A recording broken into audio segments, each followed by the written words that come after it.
Hello friends, good morning. एक बार फिर सभी लोगों का स्वागत है। वेलकम करते हैं हम अपने YouTube channel Israel sir GS में। और मैं इजराइल आप सभी लोगों से उम्मीद करता हूं कि सब लोग बहुत अच्छे होंगे, बहुत अच्छे से पढ़ाई कर रहे होंगे और सब लोगों का स्वास्थ्य भी बहुत अच्छा होगा। और जिन भी टॉपिकों से रिलेटेड हम लोग जिन भी तथ्यों पर बात कर रहे हैं, उम्मीद करते हैं सब लोग बहुत अच्छी तरीके से मेमोराइज कर रहे होंगे, बहुत अच्छी तरीके से याद कर रहे होंगे। और उम्मीद करें कि जिन जिन टॉपिकों पर हम जनरल अवेयरनेस से रिलेटेड जीएस बनाकर बात करें, कृपया करके सभी लोग उन टॉपिकों पर खास ध्यान दें और उन टॉपिकों के बारे में आप लोग अच्छे तरीके से मेमोराइज करें। जैसा कि आप लोगों को ध्यान होगा कि हमारी कल वाली क्लास में जो ज्वालामुखी से रिलेटेड हम लोगों ने जिन तथ्यों पर बात करी थी, और हम शायद सब लोगों ने मिलकर बात करी होगी कि एक ज्वालामुखी था इंडोनेशिया में। हमने शायद बात करी होगी इंडोनेशिया में एक ज्वालामुखी था और उस ज्वालामुखी का नाम था सेमेरू। ये ज्वालामुखी का नाम था। हमने शायद बात करी होगी कि सेमेरू ज्वालामुखी जो है उसमें अभी अभी विस्फोट हुआ, और ये विस्फोट हुआ था इंडोनेशिया के जावा द्वीप। जावा द्वीप ये। तो आप लोगों को एक खबर से रिलेटेड हम लोगों ने बात करी होगी कि आप इस वाली खबर को तो जरूर ही मेमोराइज करें कि सेमेरू ज्वालामुखी हाल ही में आपकी कहां पर फटा है। तो आंसर आएगा जावा द्वीप पर, और किस देश में पड़ता है? इंडोनेशिया। उसके ऊपर हमने शायद ढेर सारी बातें करी कि इंडोनेशिया पूरी दुनिया में एक ऐसा देश है जो सबसे अधिक द्वीपों पर बसा है, जो सबसे अधिक द्वीप समूह का देश कहते हैं उसको। और लगभग शायद हमने लिखा होगा कि इंडोनेशिया में अगर हम बात करें तो 16,056 द्वीप है। कृपया करके मुझे ध्यान से सुना करें, और जो भी मैं एक भी अक्षर बोल रहा हूँ उसको आप ध्यान से सुने, क्योंकि सारे क्वेश्चन आपके एग्जामों के लिए बेहद खास, बहुत ज्यादा महत्वपूर्ण होते हैं। इसमें से अगर हम बात करें तो लगभग 6,000 द्वीपों पर इंडोनेशिया के जीवन है। तो इसका मतलब ऐसे कह सकते हैं कि इंडोनेशिया के लगभग 10,000 द्वीप जो है वो निजी है। हमने शायद बात करी होगी कि इंडोनेशिया में अगर हम बात करें तो इंडोनेशिया जो द्वीप समूह है वो पश्चिम में आसे से शुरू हो जाता है, और ये लास्ट में अगर हम बात करें तो टोरेस जल संधि। टोरेस जल संधि या इंग्लिश में इनको जलडमरू मध्य बोल दिया जाता है। हमने शायद बात करी होगी कि जल के भीतर कोई भी एक ऐसा संकरा रास्ता या ऐसी संकरी पट्टी जो बहुत बड़े दो जलाशयों को आपस में जोड़ देती है। हमने ऐसे बात करी होगी कि इधर आपकी जमीन का हिस्सा है, इधर भी जमीन का हिस्सा है, पिछली क्लास में आपने देख लिया होगा। और ये एक जल में एक रास्ता है, जल के अंदर एक रास्ता है, और ये जल के अंदर जो रास्ता है इधर बहुत बड़ा जलाशय है एक, इसे, और इधर भी एक बहुत बड़ा जलाशय है, इसे आपस में जोड़ने का अगर काम करता है तो इन वाले जलाशयों को आपस में जोड़ने वाले रास्तों को क्या बोला जाता है? जल संधि कह देते हैं। टोरेस जल संधि जो होती है ये ऑस्ट्रेलिया को, जो एक पापुआ न्यू गिनी है, उसको आपकी विभाजित करने वाली एक जल संधि है, और ये पाई जाती है। हमने शायद बात करी होगी इंडोनेशिया के ऊपर। इंडोनेशिया एशिया महाद्वीप का एक देश है। इंडोनेशिया के बारे में अगर हम बात करें तो पहले कैपिटल जकार्ता हुआ करता था, उसके बाद इसकी कैपिटल चेंज होकर अपनी न्यू संतारा कर दी गई है। न्यू संतारा जो है इस समय वो कालीमंतन एक जगह है, एक शहर है, वहां पर स्थित है।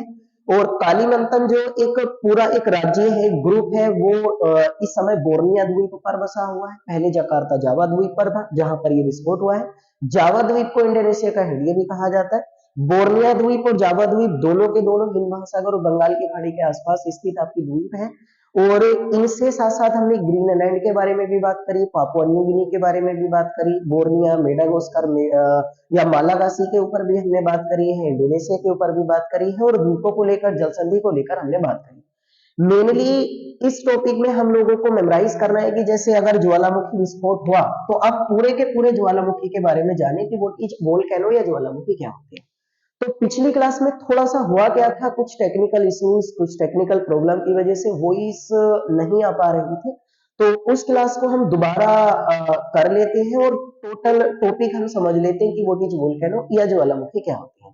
उन्हीं से रिलेटेड तथ्यों पर मैं आपसे बात करने जा रहा हूँ। प्लीज कृपया करके सभी लोग ध्यान से सुने, और जहां तक पिछली क्लास में वॉइस थी, उम्मीद करते हैं वो क्लास आपने अच्छे से पढ़ ली होगी।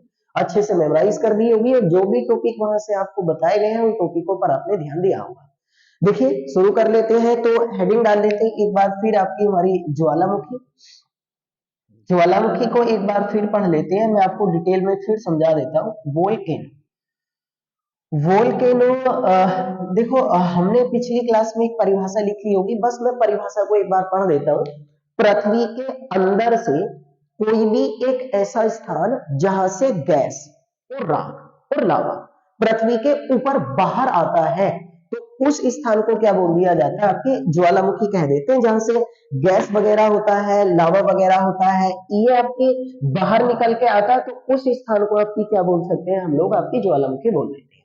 हमने शायद लिखा होगा कि ज्वालामुखी को अगर हम बात करें तो पृथ्वी का सुरक्षा वोल्व भी कहा जाता है, क्योंकि ज्वालामुखी अगर ब्लास्ट ना हो तो हो सकता है सारी पृथ्वी एक साथ ब्लास्ट हो जाए और बहुत बड़ा एक आपकी इश्यूज क्रिएट हो सकता है। तो इसलिए हमने पिछली वाली क्लास में हमने पढ़ा होगा कि ज्वालामुखी एक ऐसे स्थान है, ज्वालामुखी एक ऐसे स्थान है, एक ऐसे स्थान है जहां से जहां से गैस होता है, राख होता है, लावा होता है इत्यादि पृथ्वी से बाहर की तरफ आता है, इत्यादि पृथ्वी से बाहर आता है, तो उन स्थानों को क्या बोल दिया जाता है, आपकी ज्वालामुखी कहते हैं।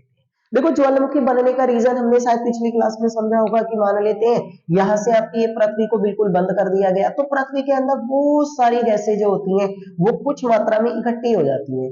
अब इन गैसों की जब तादाद बढ़ती है, इनमें जब टेम्परेचर आपकी हमारी हाई होना स्टार्ट होता है, तो फिर ये गैसें पृथ्वी के किसी भी स्थान पर आपकी छिद्र करके बाहर आती है। और अगर ये गैसें पृथ्वी के किसी स्थान पर छिद्र करके बाहर ना आए तो एक ना एक दिन हो सकता है कि बहुत बड़ा ब्लास्ट हो जाए, बहुत बड़ा विस्फोट हो जाए, पूरी पृथ्वी ही ध्वस्त हो जाए।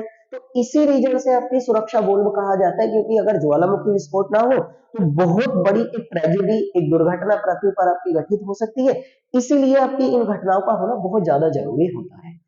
अब देखो थोड़ा सा हम लोग समझ लेते हैं कि ज्वालामुखी आपके फटते कहते हैं कैसे हैं, इनमें ब्लास्ट कैसे होता है, वो एक बार आप लोग समझ लो। देखो ऐसा होता है, परिभाषा आपने लिख ली होगी, और इन्हें आपकी ज्वालामुखी की अगर हम बात करें तो हमने शायद लिख ही लिया है कि ज्वालामुखी जो होते हैं वो पृथ्वी का सुरक्षा वोल्व कहलाते हैं। ज्वालामुखी है ना, ज्वालामुखी को पृथ्वी का सुरक्षा वोल्व कहते हैं। आप एक बस घटना लिख लें, मैं आपको एक फैक्ट बता देता हूं, इनको सुरक्षा वोल्व कहते हैं पृथ्वी का। एक आप घटना लिख लें, ऑस्ट्रेलिया महाद्वीप में, या जरूर लिख लें ऑस्ट्रेलिया महाद्वीप में एक भी ज्वालामुखी पर्वत नहीं है, एक भी ज्वालामुखी वहां पर नहीं है। ये आप जरूर लिख लेंगे, कई बार आपके वन लाइन मेथड के जो क्वेश्चन होते हैं वहां पूछ लिया जाता है कि कौन सा विश्व में एकमात्र महाद्वीप है जहां पर एक भी वोल्केनो नहीं है, एक भी ज्वालामुखी नहीं है, तो आंसर क्या आएगा आपकी, ऑस्ट्रेलिया महाद्वीप है या ऑस्ट्रेलिया आपकी कॉन्टिनेंट होता है। और ज्वालामुखी की परिभाषा क्यों फटने जरूरी होती है, क्योंकि पृथ्वी के अंदर जब बंद कर दिया जाता है, जैसे हम खेत वगैरह को बंद कर देते हैं तो कुछ समय के बाद उसमें दरारें पड़ जाती है, तो इसका मतलब पृथ्वी के अंदर कोई ना कोई गैसेस क्रिएट हो रही है।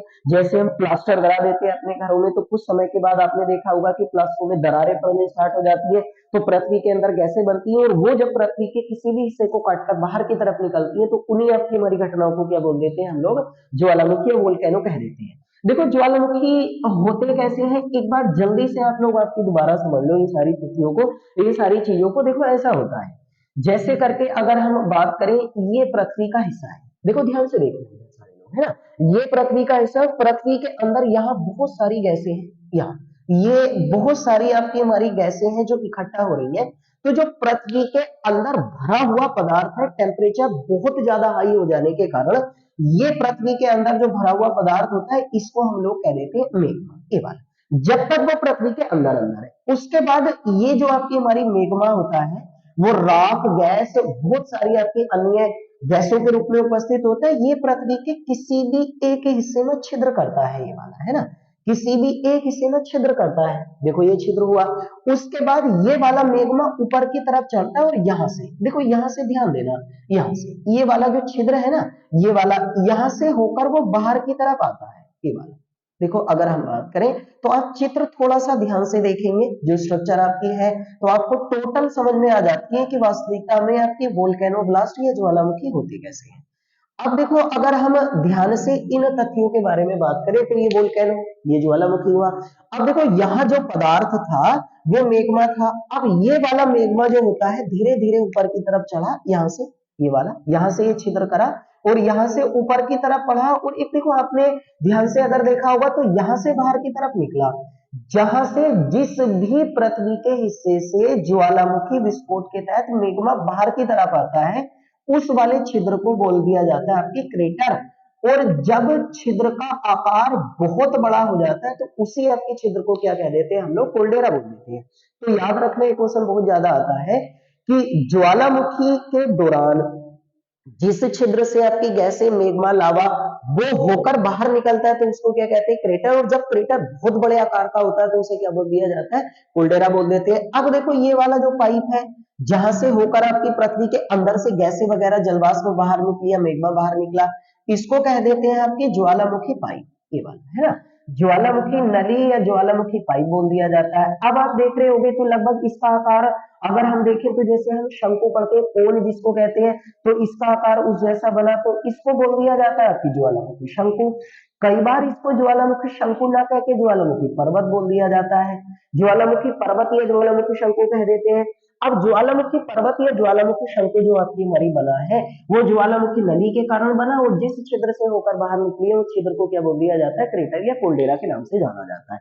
ये ज्वालामुखी का स्ट्रक्चर हुआ। अब ज्वालामुखी में कई बार होती क्या है, देखो ध्यान से अगर हम देखेंगे ना तो ये तो हुआ पृथ्वी के बाहर आ गई चीजें निकल के। तो देखो ध्यान से देखना, जब तक आपकी पृथ्वी के अंदर ये चीज है जब तक तो इसको कहा जाता है मेग्मा, और जैसे ये चीज बाहर आती है ना पृथ्वी के तो इस चीज को क्या बोल दिया जाता है, आपकी लावा कह देते हैं, आपकी इंग्लिश में लावा। अब देखो ध्यान से, यानी कि पृथ्वी के अंदर अंदर भरा पदार्थ जो है उसको मेग्मा बोला गया। पृथ्वी के ऊपर आने के बाद जो पदार्थ इकट्ठा होता है उस चीज को क्या बोल दिया जाता है, आपकी लावा कह देते हैं। अच्छा कई बार ऐसा होता है, ये तो पृथ्वी के ऊपर इकट्ठा हो गया, लेकिन कई बार ऐसा होता है, मान लेते हैं कि अगर ये आपकी पृथ्वी का भूतल का क्षेत्र है, अंतरिक्ष क्षेत्र है, यहाँ पृथ्वी है, यहाँ जहां हम रह रहे हैं ये पृथ्वी का आपकी भूपृष्ठ है जहां हम सब लोग आपके निवास करते हैं, स्टे करते हैं। अब मान लेते हैं मेग्मा यहां से निकलना स्टार्ट हुआ और निकलते निकलते आपकी मेग्मा जो होता है वो ऊपर तक पहुंचा ही नहीं, वो मेग्मा आपकी यहां तक ही आपकी गया और यहां आने के बाद ही वो आपकी इकट्ठा हो जाता है, यही वो मेग्मा आपकी हमारी जम जाता है। तो जब कभी भी मेग्मा पृथ्वी के नीचे से निकलना स्टार्ट हो और केवल पृथ्वी के अंदर बहुत गहराई में ही जमा हो जाए, पृथ्वी के भूपृष्ठ पर ना आए, यहाँ पर ना आए, और वो पृथ्वी के अंदर ही अगर जमा हो जाता है तो फिर पृथ्वी के अंदर अगर जमा हो जाता है तो फिर आपकी बनती है चट्टाने, फिर पर्वत नहीं बनती। चट्टानों को इंग्लिश में सैल्स कहते हैं, है ना, ये इंग्लिश में रॉक्स भी बोल देते हैं। और ज्वालामुखी विस्फोट के कारण लिख लेना जो चट्टाने बनती हैं उन चट्टानों को आग्नेय चट्टाने कहा जाता है, आग्नेय चट्टाने, है ना। एक टॉपिक हम पढ़ेंगे इंग्लिश में, आइग्नोस सेल्स आपकी हमारी इनको बोल दिया जाता है आइग्नोस, आइग्नोस सेल्स इंग्लिश में कह दिया जाता है। एक टॉपिक है पूरा ज्योग्राफी में, आप हो सके तो देख लेना, या किसी दिन उस पर हम क्लास आपकी कर लेंगे पूरी, बहुत ज्यादा क्वेश्चन बोले जाते हैं। चट्टाने तीन प्रकार की होती है पृथ्वी पर, एक आग्नेय चट्टाने होती है, बसाती चट्टाने होती है और रूपांतरित चट्टाने होती है। याद रखना, अगर हो सके तो लिखा करो जितना भी ज्यादा से ज्यादा हो सके, है ना। आप लिख लेना, मैं यही बता देता हूँ, एक फैक्ट बता देता हूँ आप सब लोगों को, हो सकता है आपका बहुत ज्यादा काम का हो। देखो जिस स्थान पर हम पृथ्वी के रहते हैं उस स्थान को मैं अभी बता रहा हूँ क्या कहते हैं, भूपृष्ठ। तो लिख लेना, भूपृष्ठ के निर्माण में सबसे ज्यादा योगदान जो है वो आग्नेय चट्टानों का है, और आग्नेय चट्टानों का योगदान जो है वो लगभग आपकी 90% है, 90%। यानी पृथ्वी के भूपृष्ठ के निर्माण में कौन सी चट्टाने सबसे ज्यादा योगदान देती है, आग्नेय चट्टान। देखो चट्टाने कुछ होती थोड़ी है, खनिज जिसको मिनरल्स कहते हैं, लवण जो होते हैं जो साल्ट कहते हैं, खनिज लवण वगैरह आपकी इकट्ठा होकर आपस में जो एक आपके कारक या फैक्टर निर्मित करते हैं उसको चट्टाने या रॉक्स कह दिया जाता है। और पृथ्वी के भूपृष्ठ के निर्माण में सबसे ज्यादा योगदान किस प्रकार की चट्टानों का, आग्नेय चट्टान निर्माण में। लेकिन आपने किताबों में पढ़ा होगा कि अगर हम पृथ्वी के भूपृष्ठ पर उपस्थित चट्टानों की बात करें तो उपस्थित चट्टानों में सबसे ज्यादा चट्टाने जो है वो आपकी हमारी, लिख लेना इस वाली घटना को जरूर, अवसादी चट्टाने हैं। अवसादी चट्टानों को मैं आप लोगों को एक बात और बता दूं, इन चट्टानों को परतदार चट्टाने भी कहते हैं। और पृथ्वी के भूपृष्ठ में उपस्थित जो अवसादीय परतदार चट्टानें वो 75% है, 75% है आपकी। इसको आप एक आंकड़ा लिख लें, ये वाला आंकड़ा किस दिन चट्टानों पर हम पूरी क्लास कर लेंगे। तो ज्वालामुखी विस्फोट के कारण कौन सी चट्टानों का निर्माण हुआ? आग्नेय। अब आग्नेय चट्टानें ना दो प्रकार की होती है, ये वाली आग्नेय चट्टानें की अगर हम बात करें तो एक होती है आग्नेय चट्टानों की, अगर हम बात करें तो एक इन चट्टानों में होती है आपकी प्लूटोनिक, प्लूटोनिक, या इन्हीं चट्टानों को एक नाम दिया गया है आपकी पातालीय चट्टानें, ये वाली। तो एक चट्टानें तो होती हैं उनको कहते हैं प्लूटानिक या पातालीय चट्टानें, मैं पढ़ रहा हूं। और दूसरी चट्टानें जो होती है उनको कहते हैं आपकी मध्यवर्ती चट्टानें, मध्यवर्ती चट्टानें, ये वाली है ना। तो आग्नेय चट्टानें ये दो भागों में बटी हुई है, एक ये और एक ये।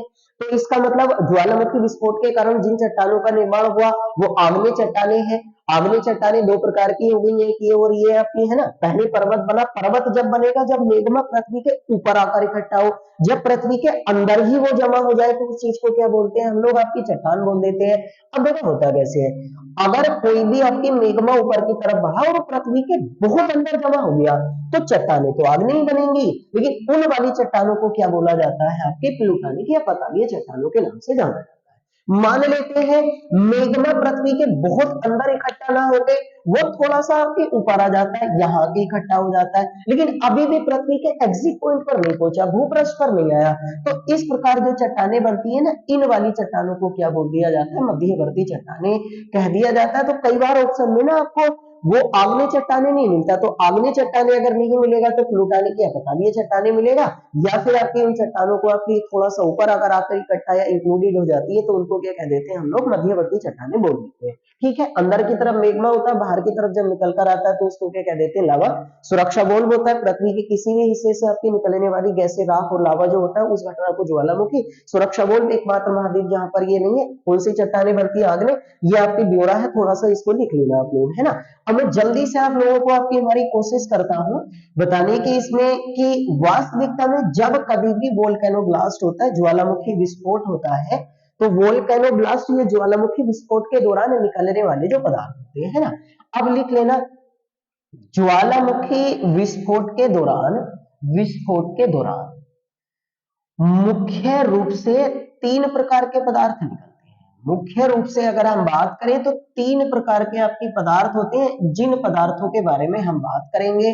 नंबर एक, जल्दी से आप लोग हेडिंग डालें, और नंबर एक इसमें होता है सबसे पहले आपकी इसमें सबसे पहले होगा जल गैस, जल वाष्प व गैसें, है ना। यानी कि एक पदार्थ के रूप में जलवाष्प या गैसें निकलती हैं। देखो जलवाष्प का मतलब आप समझते होंगे आर्द्रता, नमी, यानी कि जल का जो वाष्पीकृत रूप होता है उसको जलवाष्प, इंग्लिश में ह्यूमिडिटी के नाम से उसको जानते हैं। आप लिख लेना कि ज्वालामुखी विस्फोट के दौरान सबसे अधिक मात्रा में निकलने वाली जो कारक होता है, सबसे अधिक मात्रा में जो निकलने वाला कारक या गैस होता है वो आपकी जलवाष्प ही होती है। अब आंकड़ा आप जल्दी जल्दी लिखें, और वो होता है लगभग 60 से 90%, लगभग 60 से 90% मात्रा में कौन सी गैस सबसे ज्यादा बाहर निकलती है? तो वो जलवाष्प होती है, और जलवाष्प की मात्रा यह है। उसके बाद आप लिखें, उसके बाद होता है कार्बन डाइऑक्साइड भी निकलती है, कार्बन डाइऑक्साइड यहां से बाहर की तरफ निकल। उसके बाद कार्बन डाइऑक्साइड के बाद अगर हम बात करें तो इसके बाद आपकी सल्फर डाइऑक्साइड भी होती है, सल्फर डाइऑक्साइड भी इससे बाहर निकलती है। उसके बाद बात करें तो इसमें से आपकी हाइड्रोजन भी निकलती है। उसके बाद आपकी हाइड्रोजन क्लोराइड भी आपकी हमारी यहां से बाहर की तरफ निकलती है, हाइड्रोजन क्लोराइड। उसके बाद बात करें तो ज्वालामुखी विस्फोट में कार्बन मोनोऑक्साइड जो गैस होती है वो भी बहुत अत्यधिक मात्रा में बाहर की तरफ निकलती है। तो ये कुछ प्रमुख गैसें हैं जब ज्वालामुखी विस्फोट होता है। तो आप ना सबसे ज्यादा इन्हें जरूर याद रखना कि ज्वालामुखी विस्फोट के दौरान सबसे अधिक मात्रा में निकलने वाली गैस जलवाष्प है, उसके बाद कार्बन डाइऑक्साइड होती है, उसके बाद sulphur dioxide, hydrogen, hydrogen chloride और कार्बन मोनोऑक्साइड। ये कुछ प्रमुख गैसें हैं, लेकिन सबसे ज्यादा मात्रा में कौन सी गैस उत्सर्जित होती है? तो आंसर क्या आएगा? जलवाष्प। लगभग 60 to 90% आपकी क्या होता है? ह्यूमिडिटी होती है, यानी जलवाष्प नमी होती है, और वही होता है। तो एक तो पदार्थ के रूप में जलवाष्प या गैसें बाहर निकलती हैं। दूसरा, अगर हम लोग ज्वालामुखी के बारे में बात करेंगे तो दूसरा, ज्वालामुखी विस्फोट के दौरान आपके कुछ पदार्थ बाहर निकलते हैं, जिन पदार्थों को बोला जाता है आपके विखंडित पदार्थ। अब देखो ध्यान से सुनो सारे लोग, विखंडित पदार्थ का मतलब कुछ छोटे छोटे टुकड़े भी इससे बाहर निकलते हैं। देखो विखंडित पदार्थ में जो बड़े टुकड़े होते हैं, है ना, जो बड़े आकार के टुकड़े होते हैं, इन बड़े आकार के टुकड़े को बोल दिया जाता है बम। और जो छोटे आपके टुकड़े होते हैं, छोटे जैसे मटर के दाने के आकार के आपके हमारी सामान जो होते हैं, उन टुकड़ों को बोल दिया जाता है आपके लैपिली। तो कुछ टुकड़े भी होते हैं जो आपकी हमारी ज्वालामुखी विस्फोट के दौरान बाहर निकलते हैं, लैपिली या बम बोल दिया जाता है। और आपकी जलवाष्प होती है, ये आपके पदार्थ कुछ है ना। उसके बाद अगर हम बात करें तो ज्वालामुखी विस्फोट के दौरान तीसरा सर्वाधिक मात्रा में निकलने वाली जो आपकी चीज होती है उसको हम कह देते हैं आपकी लावा, ये वाला, है ना। देखो जैसे मैं अभी बता रहा था कि अगर ज्वालामुखी विस्फोट हुआ और पृथ्वी के अंदर अंदर भरा हुआ पदार्थ है तो वो मेग्मा, और जैसे ही पृथ्वी के ऊपर आता है उसको क्या कह देते हैं, लावा। अब जल्दी से लिखना, जब पृथ्वी पर लावा आता है, जो शुरू में आपकी हमारी लावा आता है, तो शुरू में उस लावा का तापमान बहुत ज्यादा गर्म होता है। तो तापमान लगभग 600 डिग्री सेंटीग्रेड से 1200 डिग्री सेंटीग्रेड के आसपास उस लावा का टेम्परेचर होता है। इस लावा के बारे में बात करें तो लावा दो वर्गों में बटा हुआ होता है। एक एसिड लावा होता है, ये बूझे गए हैं सारे क्वेश्चन, और एक आपकी बेसिक लावा होता है। यानी लावा को भी हमने दो कैटेगरी में बांटा, और लावा को दो कैटेगरी में जो बांटा गया वो सिलिका के आधार पर बांटा गया। सिलिका एक चिपचिपा पदार्थ होता है, तो सिलिका के आधार पर यदि हम बात करेंगे तो लावा आपकी टू कैटेगरी में डिवाइडेड होता है, दो भागों में बटा हुआ होता है, एक एसिड लावा होता है और एक बेसिक लावा। देखो जिस आपकी लावा में, अगर हम बात करें जिस लावा में सिलिका की मात्रा 65 से और लगभग 85% के आसपास होती है सिलिका की मात्रा, है सिलिका की मात्रा अगर हम बात करें तो 65 से 85% के आसपास होती है। और ये वाला लावा आपका गाढ़ा होगा, थोड़ा चिपचिपा भी होता है। तो इस वाले लावा को चिपचिपा चिपचिपा भी होता है, तो इस वाले लावा को क्या बोल दिया जाता है, एसिड लावा कह देते हैं। और जब कभी भी लावा में, इसमें लावा में सिलिका की मात्रा अगर हम बात करें तो सिलिका की मात्रा जो होगी वो 45 से लगभग 60% के आसपास होगी, 45 to 60% होती है इसमें, है ना। और ये आपकी हमारी कम गाढ़ा होता है, कम गाढ़ा होता है, और ये कम चिपचिपा होता है, कम गाढ़ा और कम चिपचिपा होता है ना। तो इस वाले लावा को क्या कह देते हैं, आपकी सिलिका लावा, सॉरी बेसिक लावा कहा जाता है। तो सिलिका के आधार पर लावा, यानी पृथ्वी के अंदर दबा हुआ पदार्थ है तो मेग्मा, जैसे पृथ्वी के ऊपर आया लावा बहुत गर्म होता है तो टेम्परेचर 600 to 1200 डिग्री सेंटीग्रेड होगा। सिलिका के आधार पर टू पार्ट्स में डिवाइड किया गया, एसिड लावा, बेसिक लावा। जिसमें सिलिका की मात्रा ज्यादा, उतना ध्यान रखें, तो उसको एसिड लावा कहते हैं। जिसमें सिलिका की मात्रा कम होती है उसको क्या कह देते हैं, आपकी बेसिक लावा कह देते हैं। इस आधार पर आपके हमारे ये ज्वालामुखी विस्फोट आपके होते रहते हैं और चलते रहते हैं, और विभिन्न देशों में इनमें विस्फोट होता रहता है। और ज्यादातर हमेशा ज्वालामुखी याद रखना उन क्षेत्रों में ज्यादा आपकी उद्गम होते हैं जो क्षेत्र आपकी समुद्र के किनारे या द्वीपों पर स्थित जो क्षेत्र होते हैं, क्योंकि वहां नमी बहुत ज्यादा मात्रा में होती है। और जैसे आप फैक्ट पढ़ ही रहे हैं कि ज्वालामुखी में सबसे ज्यादा निकलने वाली गैस कौन सी होती है, जलवाष्प या नमी होती है। तो इस रीजन से आपके सबसे ज्यादा समुद्री तटीयवर्ती क्षेत्रों में, महासागरों के तटीयवर्ती क्षेत्रों में कौन से विस्फोट होते हैं, ज्वालामुखी। और इसीलिए सबसे ज्यादा आए दिन हम पढ़ने को मिलता है कि इंडोनेशिया में सबसे ज्यादा ब्लास्ट देखने को मिलते हैं। और अभी जैसे सेमेरू का नाम आप याद ही रखेंगे। अब देखो अगर ये समझ में आ गया होगा आप लोगों की, चित्र भी हमने बनाया, तो आप ऐसा करें, आप जल्दी से लिखें जो सबसे महत्वपूर्ण बातें हम बताने वाले हैं आप लोगों को। और सबसे महत्वपूर्ण बातें ये हैं कि एक साइंटिस्ट थे और उनका नाम था लेक्रोई। लेक्रोई ने 1908 ईस्वी में उद्गम के आधार पर यदि हम बात करेंगे तो ज्वालामुखियों को तीन वर्गों में डिवाइड करा है। ज्वालामुखी तीन प्रकार के होते हैं। इन्होंने ये कहा कि ज्वालामुखी जो होते हैं वो तीन प्रकार के होते हैं, उत्पत्ति के आधार पर, उद्गम के आधार पर, जनरेट होने की सिचुएशन के आधार पर। नंबर एक ज्वालामुखी होते हैं उनको बोल दिया जाता है सैकरीय ज्वालामुखी, ये वाला, है ना। उनको क्या कह दिया जाता है, आपकी सैकरीय ज्वालामुखी, इंग्लिश में बोल देते हैं आपकी एक्टिव वोल्केनो, ये होता है ना, एक्टिव वोल्केनो आपकी इंग्लिश में बोल दिया जाता है। उसके बाद दूसरे ज्वालामुखी होते हैं प्रसुप्त ज्वालामुखी, इनको एक्सटिंक्ट वोल्केनो बोल दिया जाता है। तीसरे ज्वालामुखी होते हैं जिनको कह देते हैं आपकी शांत ज्वालामुखी, इनको इंग्लिश में डेथ या पीस वोल्केनो आपकी इंग्लिश में बोल दिया जाता है। तो शांत ज्वालामुखी को क्या नाम और याद रखना, इनको मृत ज्वालामुखी के नाम से भी जाना जाता है। मृत या शांत ज्वालामुखी, प्रसुप्त ज्वालामुखी, सक्रिय। तो उद्गम के आधार पर ज्वालामुखियों को तीन वर्गों में विभाजित करने का जो काम है वो किस वैज्ञानिक के द्वारा किया गया था, वो लेक्रोई के द्वारा आपकी इन 3 वर्गों में विभाजित करने का काम किया गया। नंबर 1 ये, नंबर 2 ये और नंबर 3 ये। अब देखो तीनों को अलग-अलग थोड़ा सा पढ़ लेते हैं ध्यान से, आप लोग आपके है ना, ध्यान से समझ लो। अब मैं आपको सब लोगों को बता देता हूँ, नंबर 1 हेडिंग डालो, सबको मैं अलग-अलग बता देता हूँ। और ये अब जो हम टॉपिक शुरू करने वाले हैं ना, ज्वालामुखी के काइंड ऑफ वोल्केनो, ज्वालामुखी के प्रकार, तो इनसे बहुत ज्यादा क्वेश्चन पूछे भी जाते हैं। अब सबसे पहले एक हेडिंग डाल लें, नंबर 1 होता है सक्रिय ज्वालामुखी, है ना, जिसको हमने इंग्लिश में पढ़ा कि एक्टिव वोल्केनो कह देते हैं। तो देखो इनको समझ लो आप लोग। देखो इसका मतलब ये होता है कि जैसे हम अभी समझ रहे थे कि ये ज्वालामुखी पाइप है ना, यहाँ से आपकी मेग्मा अंदर पृथ्वी के ऊपर की तरफ जो निकल कर आ रहा है, यहाँ से इस क्षेत्र का नाम था क्रेटर, और यहाँ से जो चीज निकल रही है उसको हम लोगों ने कहा था लावा, है ना। अब देखो ऐसा होता है, जब कभी भी पृथ्वी पर ज्वालामुखी विस्फोट हो और क्रेटर से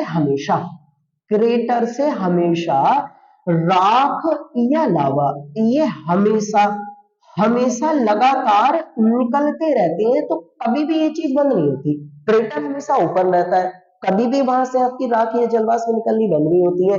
तो फिर ऐसे स्थानीय जगह को क्या बोल दिया जाता है, तो ऐसे जो ज्वालामुखी होते हैं जहां से हमेशा लावा, राख, जलवाष्प हमेशा बाहर निकलते रहते हैं, क्रेटर कभी भी बंद नहीं होता, तो उन वाले आपकी हमारी ज्वालामुखियों को क्या कह देते हैं हम लोग, सक्रिय। सक्रिय का मतलब आप समझ रहे हो, एक्टिव है कि हमेशा वहां से उद्गम होता ही रहता है, 12 के 12 माह, 24 आवर्स, 24 के 24 घंटे।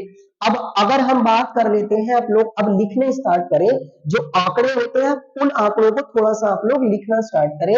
अगर हम विश्व में बात करेंगे ना, विश्व में वर्तमान में सबसे सक्रिय ज्वालामुखी का उदाहरण, सबसे सक्रिय ज्वालामुखी कौन सा है वर्तमान, है ना, सबसे सक्रिय ज्वालामुखी कौन सा है, तो आप आंसर लिखें आपकी, विश्व में सबसे सक्रिय ज्वालामुखी जो है इस समय आपकी, उसका नाम है किलायू।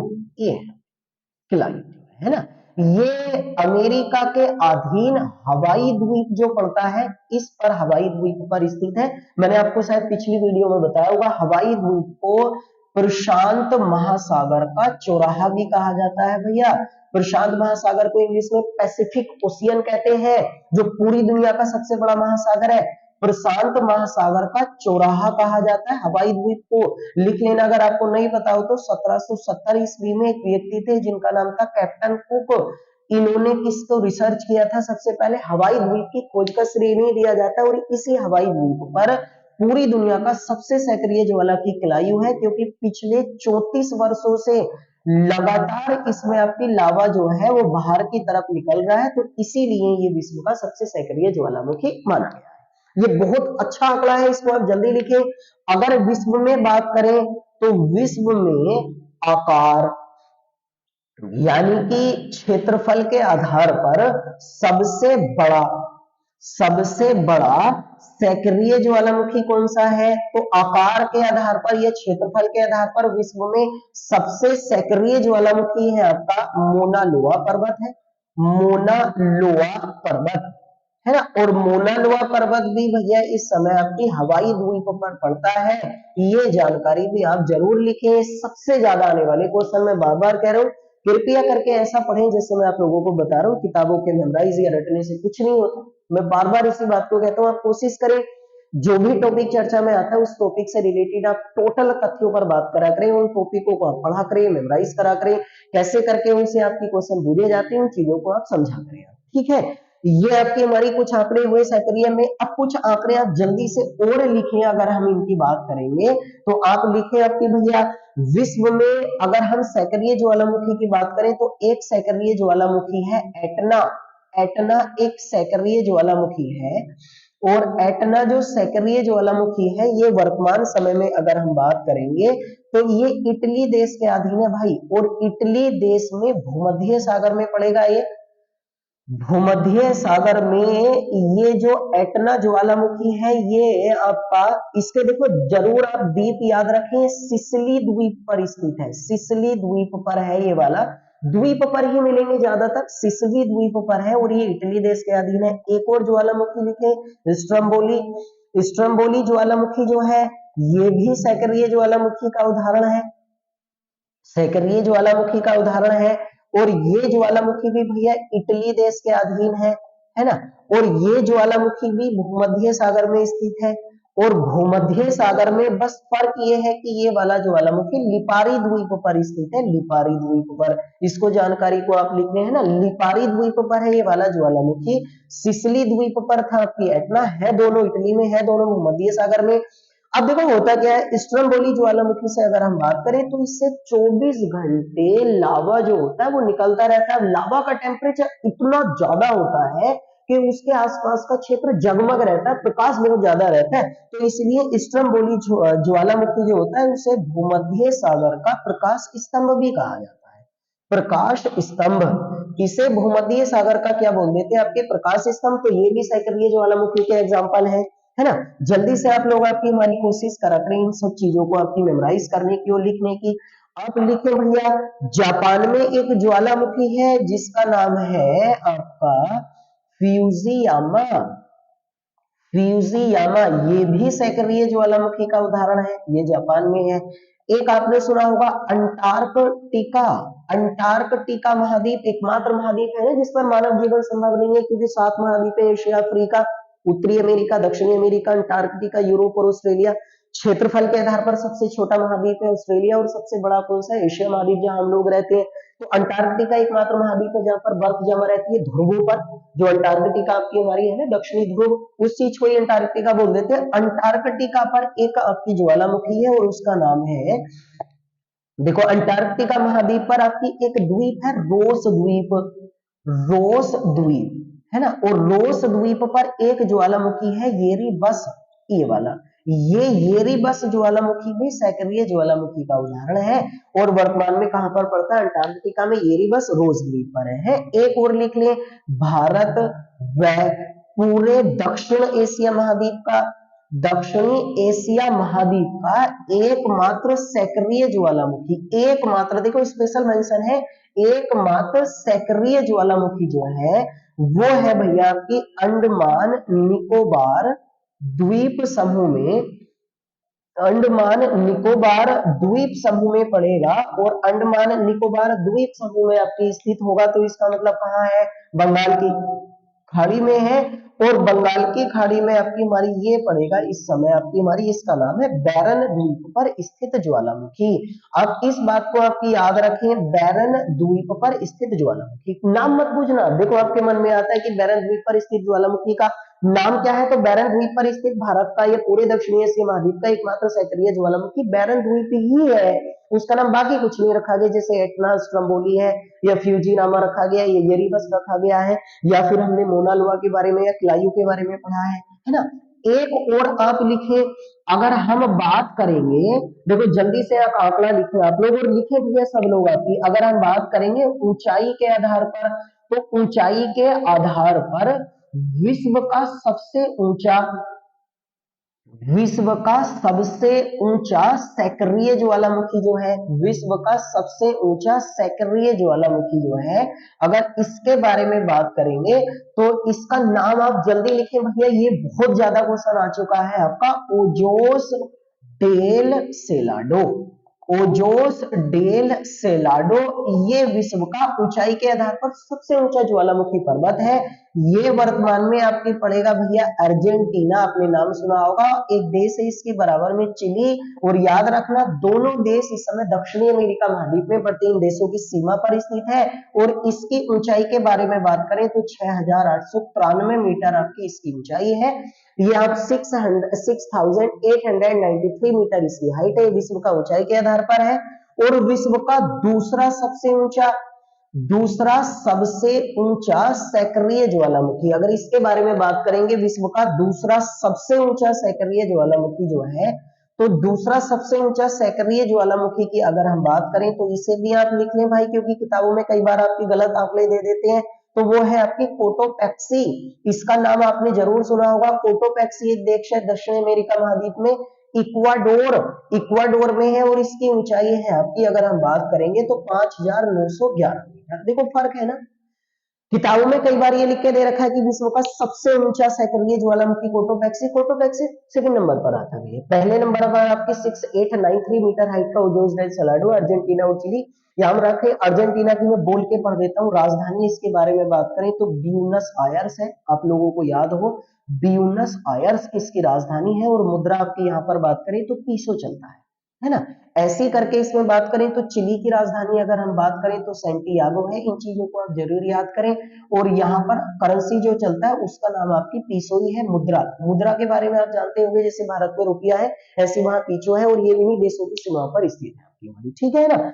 ये सक्रिय ज्वालामुखी हुए। अब देखो आपकी अगर हम बात करें तो दूसरे प्रकार के जो ज्वालामुखी होते हैं ना, जिनके बारे में अभी हम बात कर रहे थे आपकी, उनका नाम था भैया आपका प्रसुप्त ज्वालामुखी। जल्दी आप लिखें, इनके बारे में भी है ना, इनको एक्सटिंक्ट वोल्केनो आपकी बोला गया था। देखो ऐसा होता है जैसे करके ये आपकी हमारी पृथ्वी का आपकी हमारी अंतरिक्ष क्षेत्र है, यहाँ से एक पाइप निकला, ये वाला ज्वालामुखी नली था, ज्वालामुखी पाइप था, ये आपकी जिसका हम नाम पढ़ रहे थे क्रेटर था। अब ये देखो ऐसे निकला कि यहाँ से आपकी लावा निकलना स्टार्ट हुआ, और कुछ समय के बाद लावा धीरे धीरे निकलने के बाद ये छिद्र बंद हो जाता है, ये वाला ये क्रेटर बंद हो गया, है ना।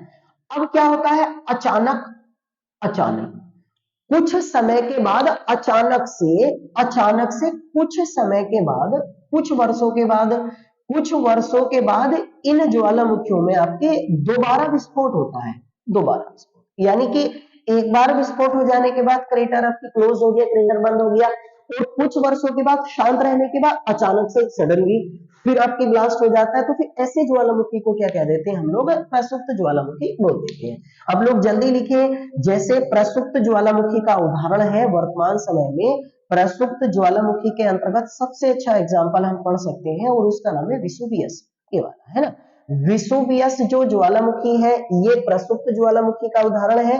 ये इटली देश के अधीन ही पड़ता है, लेकिन याद रखें मैं आपसे बार बार बोलता हूँ, अगर क्वेश्चन आता है कि निम्नलिखित में से कौन सा सक्रिय ज्वालामुखी का उदाहरण है, तो ये आपकी प्रसुप्त के अंतर्गत रखा तो गया है, लेकिन आंसर जब आपको देना है तो सक्रिय ही देना है, ये बात आप स्पेशल मेंशन रखें, है ना। जैसे एक और ज्वालामुखी है जिसका नाम है आपकी Mount Saint Helens, Mount Saint Helens, ये वाला है ना, माउंट सेंट हेलेंस, ये भी प्रसुप्त ज्वालामुखी का उदाहरण है।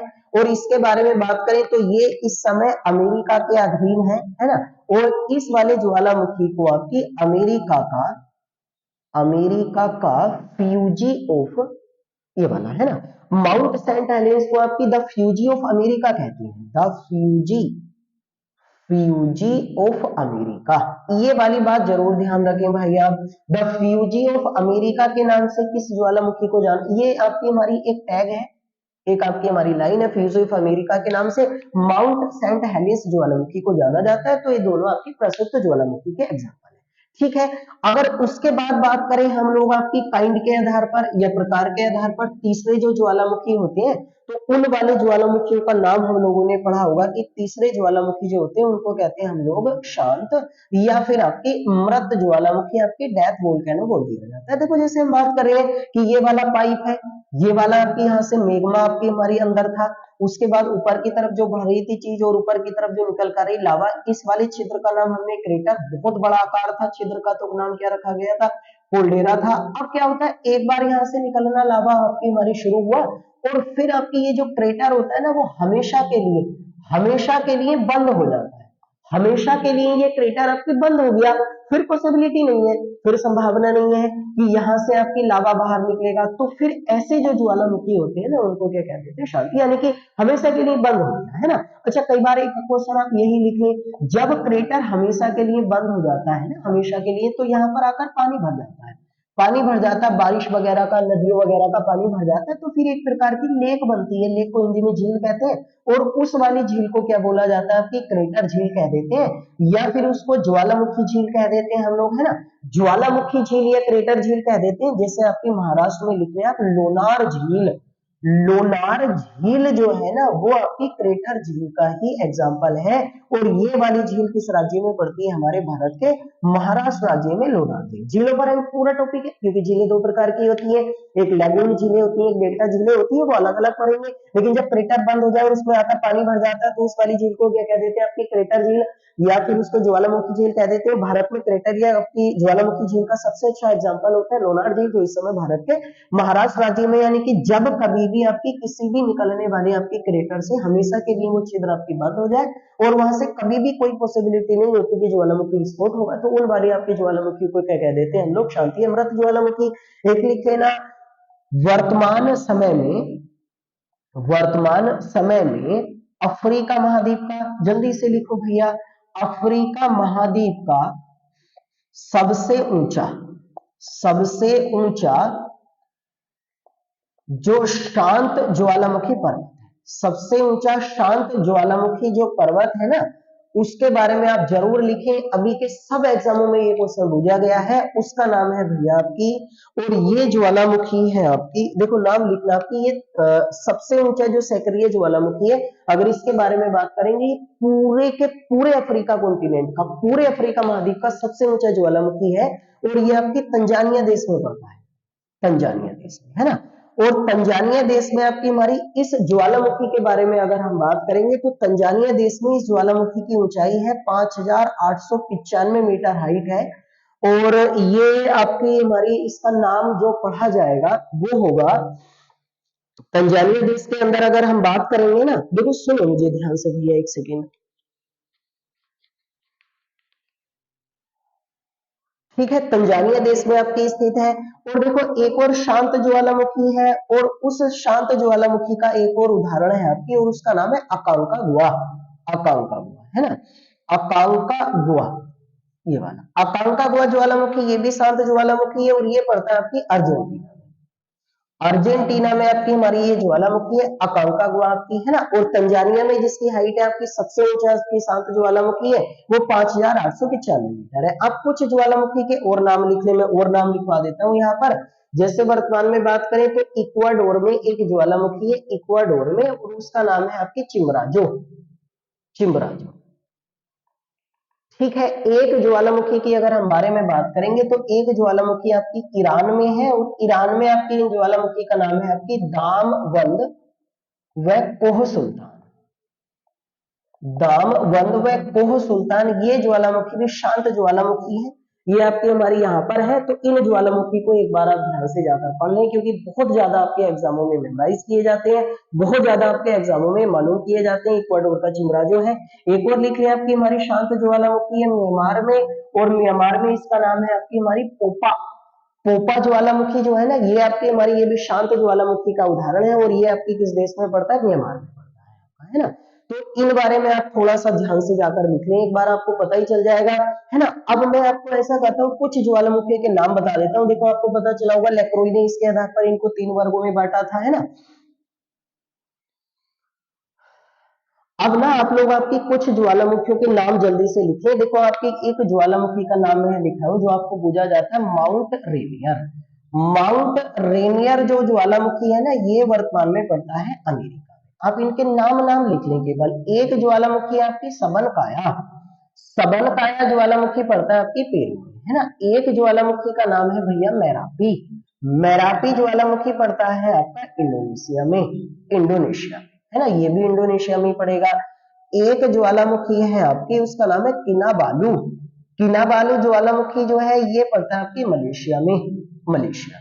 ठीक है, एक ज्वालामुखी है आपकी, आप उसके बारे में लिखें कोलिमा, कोलिमा, ये ज्वालामुखी पड़ेगा आपकी मैक्सिको में। इनके आप नाम जरूर याद रख लें। एक ज्वालामुखी है पैरापुटिन, पैरापुटिन है भाई, पैरापुटिन ज्वालामुखी, ये भी मैक्सिको में पड़ेगा। एक ज्वालामुखी है आपकी ताल, ये आपका हमारा फिलीपींस है ना, ये फिलीपींस में स्थित है। तो इस आधार पर कुछ आपकी महत्वपूर्ण ज्वालामुखी है जो अलग अलग देशों में आपकी उपस्थित है, इनके नाम आपके अलग अलग रखे गए हैं, है ना। तो इन वाले ज्वालामुखियों को आप थोड़ा सा मेमोराइज कर ले। एक चीज और मैं बता देता हूँ आप लोगों को, ध्यान से करें, सारा बड़ा महत्वपूर्ण आपकी जानकारी है और आपको ये जानकारी याद ही होनी चाहिए। ठीक है, एक ज्वालामुखी आप ध्यान से सुन ले। और इस वाले आपकी हमारी, देखो ऐसा होता है कई बार आपकी एक वर्ड होता है उसको कहते हैं पहले अश्रु, पहले अश्रु शब्द जो है ये संबंधित होता है ज्वालामुखी उद्गम से, है ना, इसको आप जरूर याद रखें। देखो ऐसा होता है जब कभी भी ज्वालामुखी विस्फोट होता है ना, तो ज्वालामुखी विस्फोट के दौरान कुछ कण जो होते हैं वो बाहर की तरफ निकल कर आते हैं, जिनसे बहुत ज्यादा आंखों में जलन होती है, बहुत ज्यादा उनसे आंखों में आपकी प्रॉब्लम क्रिएट होती है। तो उस स्थिति को क्या कहा जाता है, पहले अश्रु कह देते हैं। एक और वर्ड लिखे आपकी, इनको बोला जाता है गीजर। देखो गीजर जो होता है ना, ये गर्म जल के स्रोत होते हैं, गर्म जल के स्रोत होते हैं। और गर्म जल के आपके हमारे जो स्रोत होते हैं ना, इन गर्म जल के स्रोत जो होते हैं, यहाँ से गर्म जल की धारा हमेशा निकलती रहती है, गर्म जल की धारा। तो जब गर्म जल की धारा यहाँ से हमेशा निकलती रहती है ना, तो इन वाले स्रोतों को क्या बोल दिया जाता है, आपकी गीजर। और इनका संबंध भी किससे होता है, ज्वालामुखी विस्फोट से ही होता है। जैसे वर्तमान में आपके हमारी देख लेना आप सब लोग, अमेरिका में एक पार्क है येलो नेशनल पार्क, ये वाला है ना, येरो नेशनल पार्क है। और अमेरिका के येरो नेशनल पार्क में स्थित आपकी एक फेथफुल गीजर है, ये गीजर का उदाहरण है। ये थोड़ा सा आप लोग मेमोराइज कर लें। ये एक आंकड़ा है कि फेथफुल गीजर अमेरिका के किस क्षेत्र में पड़ता है, तो येलो नेशनल पार्क में पड़ता है। तो ये दोनों शब्द आपके किससे रिलेटेड है भैया, गीजर भी और पहले अश्रु भी, ये दोनों ज्वालामुखी विस्फोट से हैं। एक आंकड़ा और लिख लें आप। देखो एक आंकड़ा आपकी हमारी ये है कि अगर हम बात करें तो एक ये होता है आपकी जिसको कहते हैं ये वाला, है ना। एक और आपकी हमारी संबंधित होता है वर्डिंग आपकी ज्वालामुखी से, जिसको कहते हैं धुआरा। तो धुआरा शब्द भी आपकी किससे संबंधित है, ज्वालामुखी विस्फोट से। देखो इसको आप लिख लेना जल्दी से। ज्वालामुखी विस्फोट के बारे में बात करें ना, तो धुआरे जो होते हैं ये ज्वालामुखी विस्फोट की अंतिम अवस्था को आपकी हमारी प्रदर्शित करती है ना। ज्वालामुखी की जो अंतिम अवस्था होती है ना, उसको आपके प्रदर्शित करती है। और यहाँ से आपकी गैस से वह जलवाष्प जो होता है वो अंतिम अवस्था के रूप में यहाँ से आपकी वो बाहर निकलती रहती है। तो उन्हीं चीजों को आपकी क्या बोल दिया जाता है भैया, धुआरे कह दिया जाता है। और जो धुआरे गंध युक्त होते हैं, गंध युक्त आपकी यानी कि उनमें स्मेल वगैरह बहुत ज्यादा आती है, तो उन वाले धुआरों को आपकी हमारी क्या बोल दिया जाता है भैया, उन वाले धुआरों को हम लोग कह देते हैं सोल फतारा। सोल फतारा उन वाले आपके धुआरों को कह दिया जाता है, सोल फतारा के नाम से आपकी उनको जाना जाता है। आप एक एग्जांपल लिख लें, जैसे आपकी हमारी अमेरिका का एक शहर है अलास्का। अमेरिका के अलास्का में अगर हम बात करेंगे तो अमेरिका के अलास्का में एक क्षेत्र है और उस क्षेत्र का नाम है आपकी कटमई पर्वत क्षेत्र या कटमई पर्वत श्रृंखला। जो है कटमई पर्वत श्रृंखला को हजारों धुआरों की घाटी कहा जाता है, हजारों धुआरों की घाटी। इसके नाम से आपकी हमारी किसको जाना जाता है भैया, आपकी कटमई पर्वत श्रृंखला को जाना जाता है। ये भैया पूरी जानकारी है। जो पूरी जानकारी हम लोगों ने दी है ना आप लोगों को, आपकी बहुत ज्यादा महत्वपूर्ण है और आपकी हमारी इसको ध्यान रखें। देखो मैं अभी आप लोगों से आपकी हमारी बताना भूल गया था, आप लोग उसकी बारे में जानकारी लिख लें कि एक ज्वालामुखी है ना जो सबसे ऊंचा अफ्रीका महाद्वीप में आपकी पड़ता है, तंजानिया में शांत ज्वालामुखी। तो उसका आप नाम लिख लें, उसका नाम है किलिमंजारो। ये है किलिमंजारो, जिसकी हाइट अभी लिखी थी 5895 मीटर आपकी हमारी उसकी हाइट है। और उसके बाद आकांक्षा हुआ तो वहां आपकी हमारी मुझसे नाम रह गया था लिखने को। तो तंजानिया में जो पूरे अफ्रीका महाद्वीप का सबसे ऊंचा आपकी हमारी शांत ज्वालामुखी है, उसका नाम किलिमंजारो है, तंजानिया। तंजानिया एक बड़ा खूबसूरत देश है अफ्रीका महाद्वीप का, यहाँ की राजधानी है डोडोमा, शिलिंग मुद्रा चलती है। ये टोटल जानकारी है। तो ये प्रीवियस ही आपका टॉपिक था जो हमने रिवाइज करा, वो वॉइस की वजह से आपकी हमारी करप्शन हो गया था उसमें, तो इस रीजन से हमने इसको दोबारा पढ़ा है। आने वाले समय में बहुत ज्यादा आपकी महत्वपूर्ण करंट अफेयर से रिलेटेड मुद्दों पर बात करने वाले हैं, जो आपके जीडी के एग्जाम के लिए बड़े ज्यादा यूजफुल, बहुत ज्यादा महत्वपूर्ण होंगे। तो कृपया करके सभी लोगों को बताएं कि जैसे भी करंट अफेयर से न्यूज चर्चा में आती है उसके बहाने ही आप लोगों को जीएस क्रिएट करनी है, वरना कुछ नहीं होगा। कुछ नहीं होता है कि आप जीएस कितनी भी पढ़ने नहीं आता है, तो प्लीज कोशिश करें कि हमारे इस चैनल को ज्यादा से ज्यादा लोगों तक आपकी हमारी शेयर करें, और कोशिश करें कि सब्सक्राइब करने की और शेयर करने की कोशिश करें, और बहुत ज्यादा इन टॉपिकों पर हम मेहनत करें। और कोई भी यदि आपकी हमारी दिक्कत है तो कृपया बोले, उसी टॉपिक पर हम बात करें। सब्जेक्ट वाइज भी हम आपकी शुरू ही करने वाले, कॉन्स्टिट्यूशन हमने शुरू ही करा था, उसको हम आगे बढ़ाएंगे, लेकिन सबसे ज्यादा इन मुद्दों पर हम ध्यान दें। इन्हीं अगले टॉपिकों पर आपसे अगले दिन मुलाकात होगी। तब तक के लिए आप आशा करते हैं कि इन टॉपिकों को अच्छे से आप मेमोराइज करें।